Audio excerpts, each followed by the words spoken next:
Welcome back, Collective. Welcome to the dark side, and may the force be with you. So let's talk about that, eh? Because, I really, as someone that's been on I don't even like to use the term spiritual path, but as someone that is a soul on this planet that has been trying to find my way back to myself and the connection back to the higher realms, um, often we are come across this terminology and it doesn't sit right with me. When you hear people talking about the dark night of the soul, that again, the dark night of the soul is explained as the soul going through so much turmoil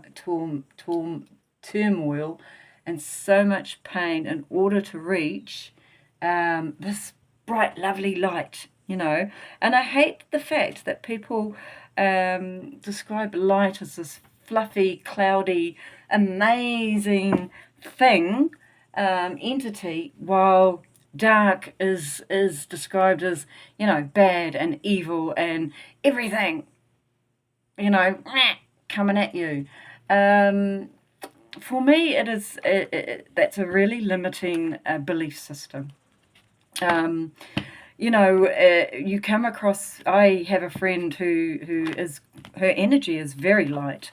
Her energy is like fairy light, and I've often said to her that my energy was a lot heavier, a lot denser. So people, when they first meet me, don't always shine onto me because they instantly feel the depth of my energy and automatically label me dark. It's like evil. And it's like they couldn't be more wrong because I'm probably, if they were to look at me and someone with some head up in the cloud light energy and were asked, who do you want to trust and who do you want to follow? I guarantee you they would pick the light one. And usually that person is just going to lead them up the garden path and God knows where. But wherever they're going, certainly isn't spirituality. That was like, so it takes a while to be around or understand what dark actually means. And here it is. You know what it is? When people say it's bad and it's evil, I'm going, no, it's not. Someone who goes out and murders an 81-year-old woman in her home on a home invasion just to get the $5 out of her purse, that's bad. That's evil. Someone that has working through all their, we're going to say shadow for now, shadow elements, which are the hidden parts of themselves, that they are bringing to the forefront to acknowledge, to work through, to accept that is part of who they are so that they can go forward with growth and learn and have a better connection to themselves and the higher realms, and also support others that are on that journey. That's not bad. That's not evil. It's just different. And those two energies, dark and light, I don't like to use the word dark. I'm going to have to come up with a better word. Cannot exist. You as a person cannot ever get to wholeness without accepting both parts that exist within you. It's like stepping out at night time and looking at those beautiful bright stars.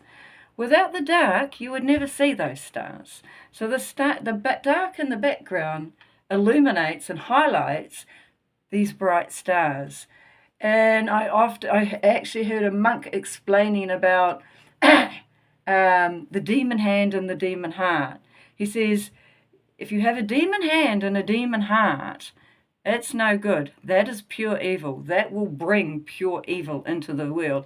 And there are some people at the moment in politics who have a demon hand and a demon heart that are doing some very, very dangerous things on this earth at the moment. But he said if you have a demon hand and a Buddha heart, that's your balance. Because you might think you want to do something wrong or that is not of your higher nature, but your Buddha heart will prevent you from doing that. So that is the balance. And also, when I talk about combining the light and the dark within you, or the divine masculine and the divine masculine I refer to as the mental, the brain, the ego. The divine feminine is the heart.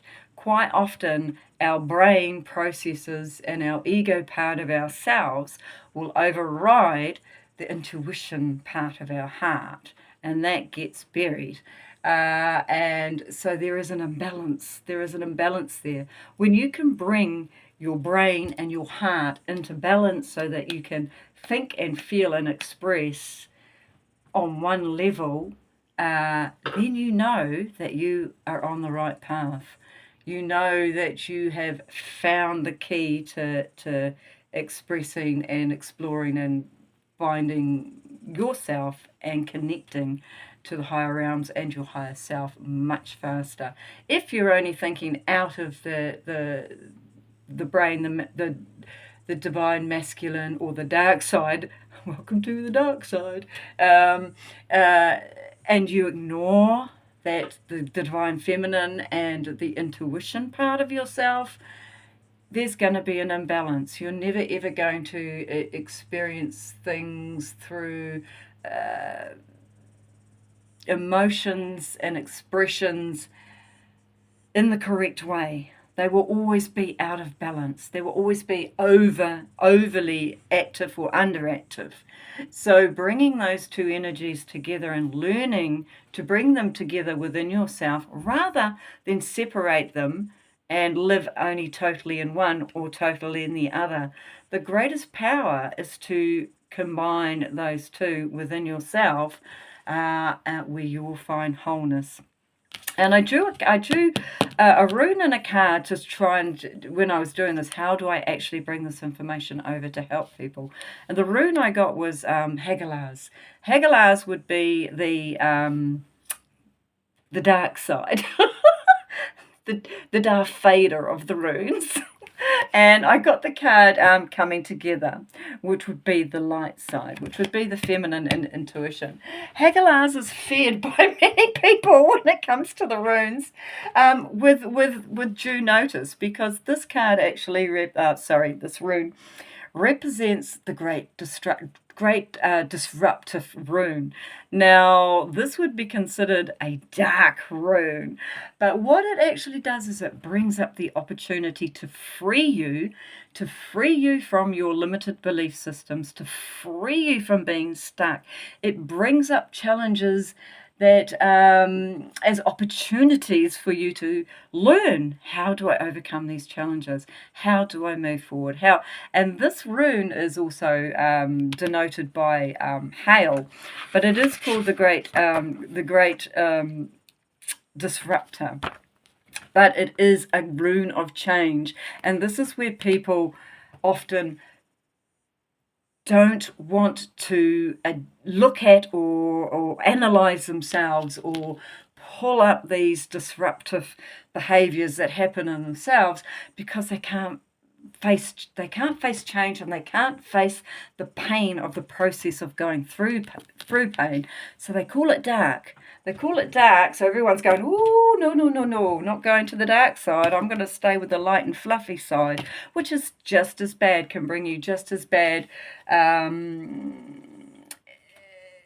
problems, because you try to maintain this light fluffy in the cloud, and all Hagalaz comes along and goes, nah, here I am, and until you acknowledge me, deal with me, and integrate me, I'm just going to keep coming at you, and those situations are going to get more and more brutal, and that's where the pain comes. The longer you leave or deny, or you're on your boat trip up denial, the situations get more brutal that come at you. And that's what people fear the most. They fear facing pain. So when they talk about dark, it's like, don't deal with it. Don't deal with it. Swipe left. Didn't happen. If you just stop running and turn around and face it and give it a big hug and say, okay, I get it. I get it. And I'm just going to take you into me. I accept it.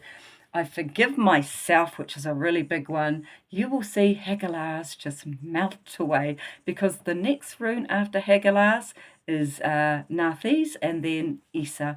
So it's a necessity, it's a process, a necessity that everyone needs to go through, and then it will melt away. I have to stop here, but I'm going to continue with these sort of things because I think it is really helpful for people to understand when you're talking about dark and light, heavy and light, whatever your terminology is. It is the definition that you put on the word that makes it scary, not the word itself. So if you are running from something because you have defined it as bad, you need to sit back and go, why? Why have I defined this situation as bad and evil? What is it in me that needs to change? How can I change that to move forward? And this is actually goes on to what people are now talking about, manifestation. If you can't deal with a little bit of dark side, you're never going to manifest in your life, because you need to look at the reflection in the mirror, which is you. So, hey guys, I've got to go for now, but thanks for coming, and we'll keep these going. Have a good one.